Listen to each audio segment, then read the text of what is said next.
S.W.A.T Talk, where we are not strangers, but we are your voice. Today we're going to talk about positive student-teacher relationships. So what do positive student-teacher relationships look like to you guys?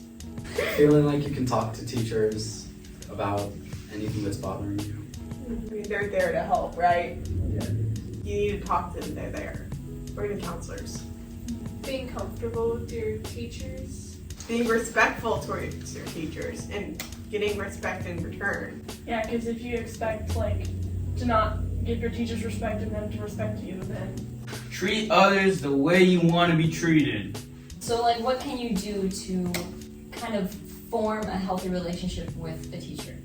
Jokes. Almost treat them like a friend, but to a certain extent.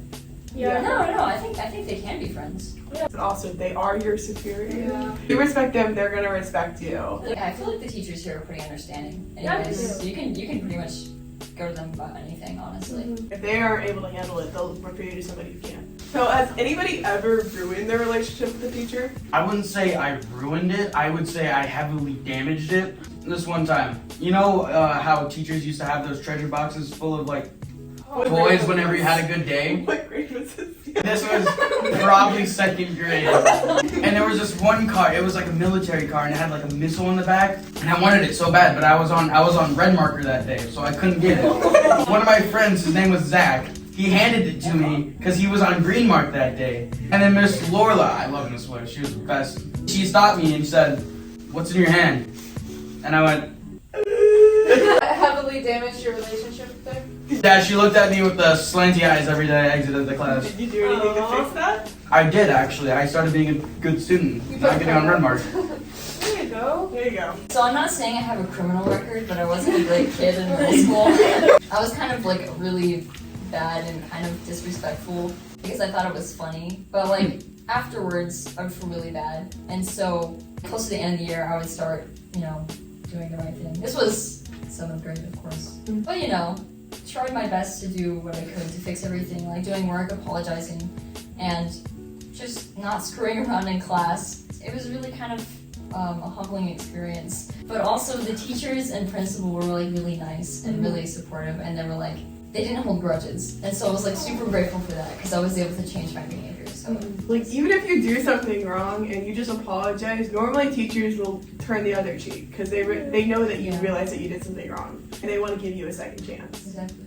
I think that goes hand in hand with respect earns respect. So Right. how you were talking about how you apologize to them, I'm sure they were oh, well then I can give my respect to the student if they give me their respect, If you apologize and you keep being disrespectful, then of course that teacher's... Yeah, I'm not gonna give you the respect that you are expecting. Respect is earned. Yeah. I think that when students feel like they're being targeted by a teacher, either there's something with their behavior that they feel maybe they're outing themselves, they have done something and they feel maybe they're getting targeted because of something they did. Sometimes we expect teachers to be more than human whenever they're still people and they still have bad days. You have to separate the teacher from the person role. They're playing this role in your life, but they really are an actual human that has feelings and stuff like that, but we really just see them as our teacher. But they could be a friend to us. They could be they're just like us.